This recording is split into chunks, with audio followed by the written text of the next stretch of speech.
اپنی بیوی کے ساتھ غریبی میں زندگی گزار رہا تھا۔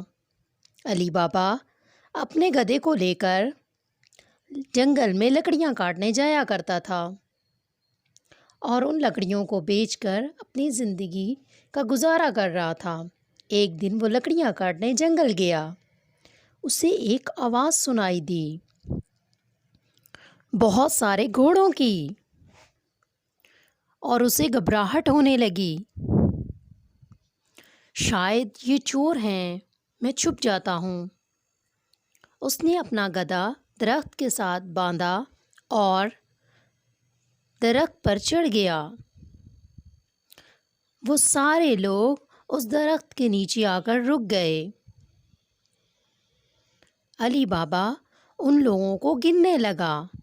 وہ 40 لوگ تھے۔ ان لوگوں نے کچھ بھاری سامان اپنے گھوڑوں سے اتارا۔ علی بابا کو سمجھ میں آ گیا کہ وہ چور ہیں۔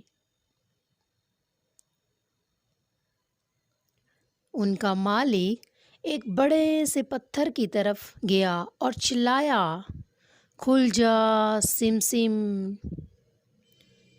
اور اچانک ہی عجیب سا ہوا، وہ پتھر سائڈ پہ ہو گیا اور ایک دروازہ سا کھل گیا اور سامنے تھی ایک غار۔ سبھی چور ایک ایک کر کے اندر چلے گئے اپنے سامان کے ساتھ۔ آخری چور کے جاتے ہی وہ پتھر پھر اپنی جگہ پر آ گیا۔ علی بابا کو یقین نہیں ہوا، پر تھوڑی دیر میں وہ پتھر پھر سے ہٹ گیا اور سارے چور باہر آنے لگ گئے۔ مالک نے باہر آیا اور پھر سے چلایا، بند ہو جا سم سم،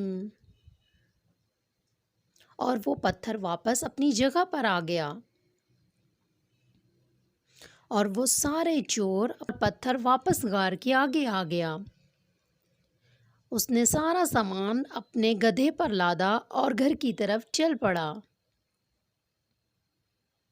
گھر پہنچ کر اس نے اپنی بیوی کو وہ سامان دکھایا۔ اسے بھی سمجھ نہیں آیا کہ علی بابا یہ سب کہاں سے لایا ہے، اتنا سونا کہاں سے ملا۔ علی بابا نے اسے ساری کہانی سنائی۔ وہ سونے کے سکے گننے لگی اور سامان نکالنے لگی۔ علی بابا نے کہا، نہیں، ہم اس کو گنتے نہیں، ایک گٹے میں اسے چھپا دیتے ہیں۔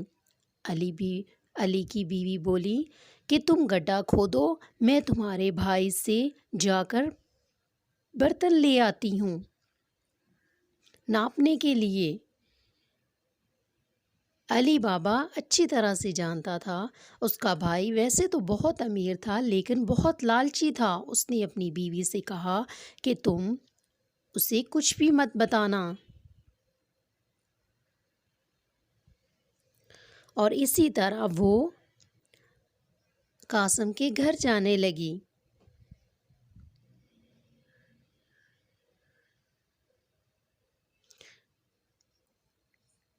قاسم سے کہا کہ ناپنے کا برتن دے دو۔ قاسم کو دال میں کچھ کالا لگا۔ اس نے پوچھا، تمہیں کیوں چاہیے، کیا ناپو گی اس میں؟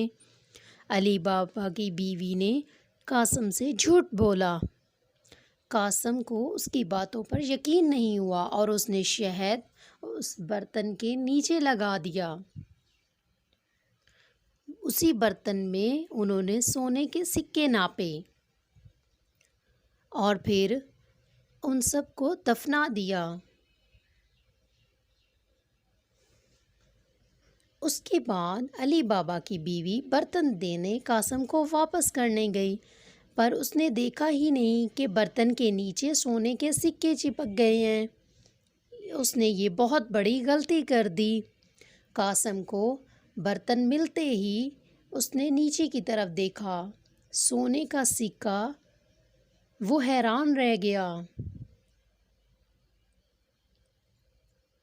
کہاں سے ملا ہوگا علی کو یہ سونے کا سکہ؟ قاسم کی نیند اڑ گئی۔ صبح ہوتے ہی وہ علی بابا کے گھر گیا اور اسے برتن کے نیچے لگا ہوا سکہ دکھانے لگا۔ علی بابا، تم سونا خرید تو نہیں سکتے؟ کہاں سے آیا یہ سونا؟ بتاؤ مجھے۔ علی بابا نے اسے ساری کہانی سنائی تاکہ وہ کسی اور کو نہ بتائے۔ اگر تم مجھے اس جگہ نہیں لے کر گئے تو میں چوروں کو بتا دوں گا۔ قاسم، علی بابا کو یقین تھا کہ قاسم سچ میں بتا دے گا۔ وہ اس کو لے کر غار کے دروازے پہ پہنچا۔ وہ غار ہے اس چٹان کے پیچھے، چلو یہاں سے چور دوبارہ نہ آ جائیں۔ وہ دونوں واپس گھر آ گئے، لیکن علی کا دماغ ادھر ہی تھا، قاسم کا دماغ ادھر ہی تھا۔ وہ گھوڑے لے کر غار کی طرف پہنچا۔ وہاں پہنچتے ہی اس نے وہ الفاظ کہے جو علی بابا نے اسے بتائے تھے، کھل جا سمسم۔ وہ پتھر ہٹ گیا اور راستہ کھل گیا۔ قاسم کو یقین نہیں آیا، اندر کا نظارہ وہ دیکھتا ہی رہ گیا۔ اتنا سونا دیکھ کر اس کا دماغ خراب ہو گیا۔ وہ جلد بازی میں اپنے بوروں میں سونا بھرنے لگا۔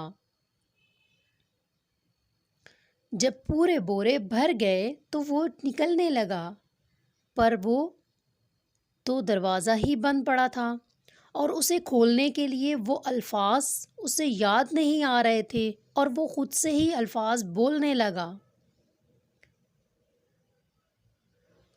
کھل جا ٹم ٹم، کھل جا سم سم، کھل جا ٹم ٹم۔ اس نے بہت کچھ بولا لیکن دروازہ نہیں کھلا۔ اب وہ بہت گھبرا گیا کیونکہ کوئی راستہ نہیں تھا باہر جانے کے لیے۔ تھوڑی دیر میں چور گفا کے دروازے پر آ گئے۔ ان کو گھوڑے دیکھ کر بہت حیرانی ہوئی کہ اندر کون ہے، اور انہوں نے اپنی تلواریں نکالیں۔ کھل جا سم سم، اور وہ سب اندر آ گئے۔ اب علی بابا کی قاسم کی جان جا رہی تھی یہ دیکھ کر۔ چوروں نے قاسم کو پکڑ لیا اور اسے سزا دی۔ تو یہ چور ہم سے چوری کرے گا۔ بہت رات ہونے پر قاسم کی بیوی علی بابا کے گھر گئی۔ اس نے علی بابا سے مدد مانگی۔ علی بابا بھی بہت پریشان تھا قاسم کے لیے۔ وہ گفا پہنچا تو اسے قاسم کے گھوڑے دیکھے تو اسے سمجھ آ گیا کہ چوروں نے قاسم کو مار ڈالا ہے۔ اس نے گھر جا کر اپنی بیوی اور قاسم کی بیوی کو سب کچھ بتایا اور یہ فیصلہ کیا کہ یہ بات ہم کسی کو نہیں بتائیں گے۔ کچھ دنوں بعد علی بابا اور اس کی بیوی قاسم کے گھر رہنے لگے۔ انہوں نے اس کا کام کاج سنبھال لیا اور وہ دن بدن امیر ہونے لگے۔ اسی طرح چوروں کو مالک کو سمجھ آنے لگا کہ سونا کم ہوتا جا رہا ہے۔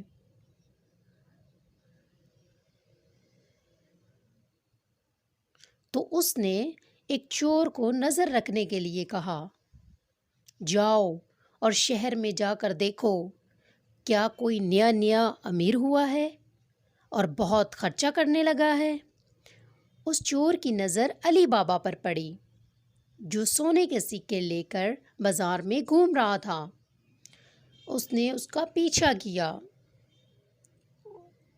جب علی بابا گھر کے اندر گیا تو چور نے اس کے دروازے پر نشان لگا دیا۔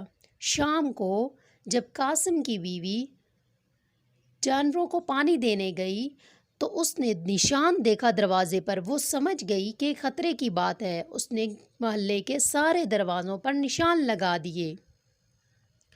صبح ہوتے ہی جب چور وہاں پر آئے تو کیا دیکھتے ہیں کہ ہر دروازے پر نشان ہے۔ اب انہیں سمجھ نہیں آ رہی تھی کہ وہ کیا کریں۔ وہ واپس چلے گئے، پر چوروں کا مالک ضدی تھا۔ اس نے حلیہ بدل کر اسے ڈھونڈنا شروع کیا اور چپ چاپ علی بابا کے پیچھے پیچھے آنے لگا۔ دروازے پر دستک دی تو علی بابا باہر آیا۔ میں بہت دور سے آیا ہوں، میں تیل بیچتا ہوں، سنا ہے آپ بہت امیر ہیں، تیل بہت اچھا ہے، کیا آپ خریدیں گے؟ علی بابا نے چوروں کے مالک کو تیل والا سمجھ کر رات کے کھانے پر بلایا۔ تیل کی 40 برنیاں لے کر وہ علی بابا کے گھر پہنچا۔ علی بابا نے اس کی بہت خاطرداری کی اور چوروں کے سردار کو رات کو رکنے کے لیے کہا اور اس نے خوشی خوشی ہاں کر دی۔ جب وہ دونوں کھانا کھا رہے تھے، پاس سے قاسم کی بیوی گزری برنیاں دیکھنے کے لیے۔ اس کو کوئی آواز سنائی دی، کیا ہم نکل جائیں؟ نہیں، ابھی نہیں، تھوڑی دیر بعد نکلیں گے۔ قاسم کی بیوی سمجھ گئی کہ گڑبڑ ہے، چور چھپے ہوئے ہیں برنیوں میں، اور یہ لوگ کیوں آئے ہیں؟ وہ کچن میں گئی اور اس نے تیل گرم کیا اور تیل لا کر ایک ایک برنی میں ڈالنا شروع کر دیا، اور چور اور تو کچھ نہیں کر سکتے تھے، چیختے چلاتے رہے اور مر گئے۔ رات کو سب کے سو جانے کے بعد سردار چور چوروں کے پاس آیا۔ اب نکل آؤ باہر۔ کسی نے جواب نہیں دیا تو اس نے دوبارہ کہا، نکل آؤ، سو گئے ہوگا۔ پھر اس نے برنی کا ڈھکن اٹھا کے دیکھا تو حیران رہ گیا کہ وہ تو سب مر چکے تھے، اور وہ ڈر کر بھاگ گیا کہ کہیں میں بھی نہ پکڑا جاؤں اور دوبارہ کبھی واپس نہ آیا۔ صبح ہوتے ہی قاسم کی بیوی نے علی بابا کو سب بتایا، اور وہ بنا چوروں کی پرواہ کیے پوری فیملی کے ساتھ ہنسی خوشی زندگی گزارنے لگے۔ جی بچوں، اگر آپ کو میری ویڈیو اچھی لگی ہو تو پلیز میرے چینل کو سبسکرائب کیجئے، میری ویڈیو کو لائک اور شیئر کیجئے۔ شکریہ۔